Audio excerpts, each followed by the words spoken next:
If I get pregnant today, I will be wondering and wishing to know how my baby is doing in the womb. And I know that is the same way you feel. Hence, we're going to be looking at one of the ways to know how our baby is doing in our womb.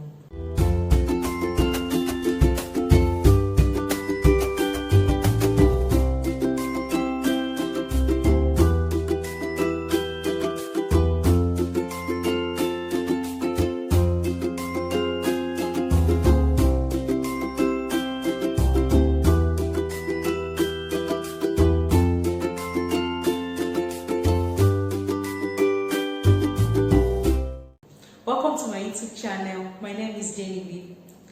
To my returning subscribers, thank you so much for subscribing. If you're new here, you're welcome. Do well to subscribe. Press on the bell icon button to get notified each time I upload a video. Now let's listen and learn. Today we'll be talking about fetal kick monitoring, just like the way the name goes. Fetal, your baby in the womb, that is a fetus.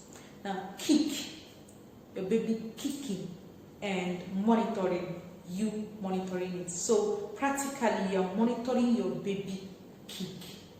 So it's one of the ways to know how your baby is doing.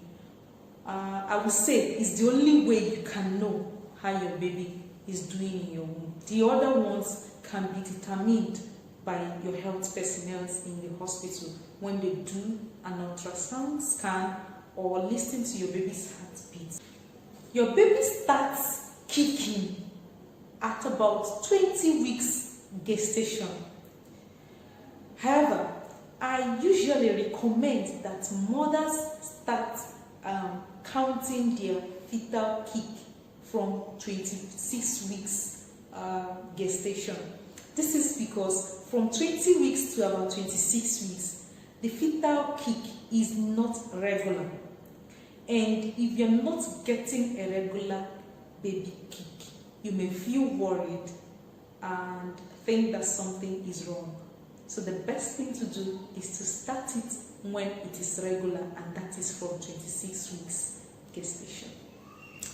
Now, fetal kick monitoring can be done weekly or daily.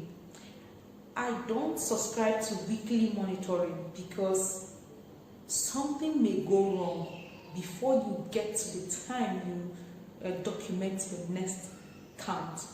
So to be on the safe side, you take count every single day so that if anything is going wrong, you can detect on time and report to your physician. Now, coming to daily fetal kick monitoring, you can do hourly fetal kick monitoring, or you can split it into 3 times in a day. I also subscribe to 3 times a day. This is because if you're doing hourly monitoring, you can no longer do any other thing apart from monitoring your baby, and you may forget. And if you forget, it will alter the reading you are getting. So the best thing is to set out a timetable for yourself and say, this is the time I am going to be monitoring. Now, for the 3 times you are going to monitor your baby's kick, the ideal time to monitor is after meals. So since you eat 3 square meals a day, or some people eat snacks to add to it, and as a pregnant woman you crave for so many things and you eat lots of things. So we're going to concentrate on your breakfast, lunch, and supper. Now, after breakfast, you have to monitor your baby kick. After lunch, the same, and the same with supper.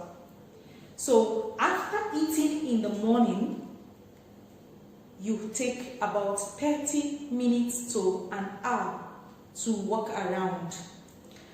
This is to get your baby stimulated. If the baby is relaxing or sleeping, the baby become awake.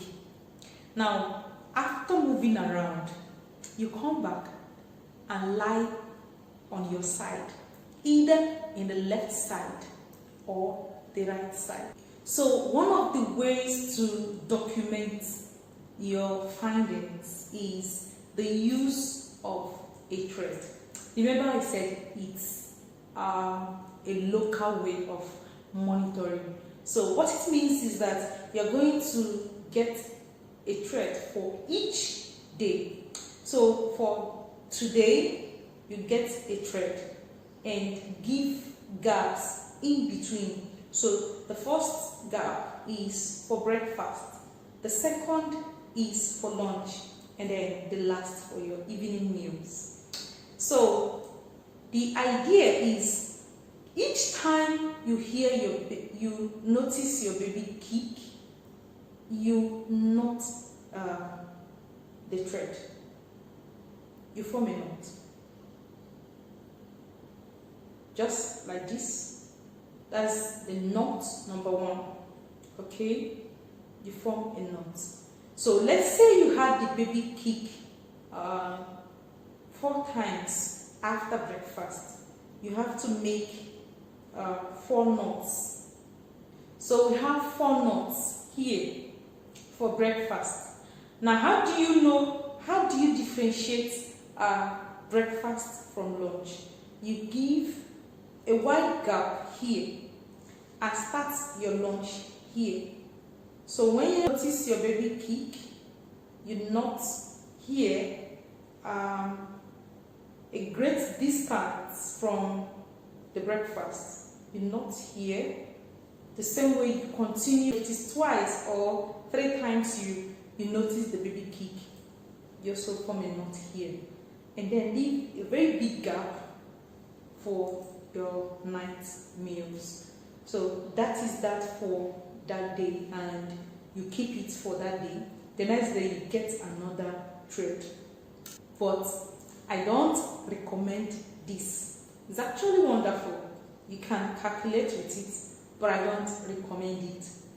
Reason is, if you notice your baby's kicks have declined, or you notice your baby's kicks are no longer regular as they are, you can't say the particular date it happened. So every date is there, but it is not recorded. So each thread is representing a particular day, and you don't know a particular thread for that particular day. So I don't usually recommend this. So aside this, the next is for you to get a jotter, or just use a piece of paper. But I would say you get a book, so that each day you document. It will be there for you until you deliver your baby. If you document in a piece of paper, you may end up losing the piece of paper and your recordings. So you get a book and document your findings, and take it to your physicians and let them be a judge to whether baby is doing fine or not. So next is the documentation with the use of a paper. So this is how you rule your line, you draw your chart. Okay, so let's say the name of our patient for today is Mrs. after breakfast. And let's say you finished your breakfast by 8:15 a.m. and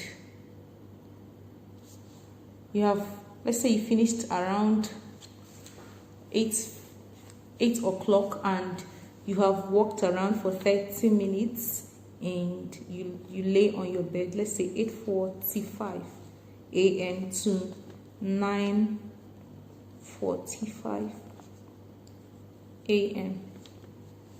Okay, now at each time you hear your baby kick or move around, you just mark an asterisk, or you just tick good, anyone, but I prefer marking asterisk.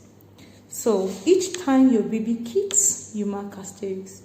So let's say the baby kicked twice within 1 hour, or 3 times within 1 hour. So you just mark asterisk 3 times. So the same way it is for lunch and supper. At the end of the day, you have to score your baby's movement. How many did the baby get? Let's say it got 3 here and got 4 here and got maybe 3 here, 2 here and 4 here, or anyhow. Now the end, baby got 10 in a day.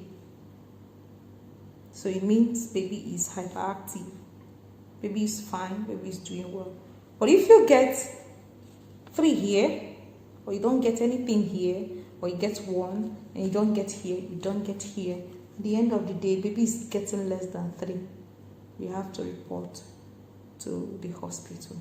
So you rule another line for the next day until 1 week elapses, and then you go over to another page. So remember what we discussed. You don't make use of a sheet of paper, you just get a book for your baby's recording.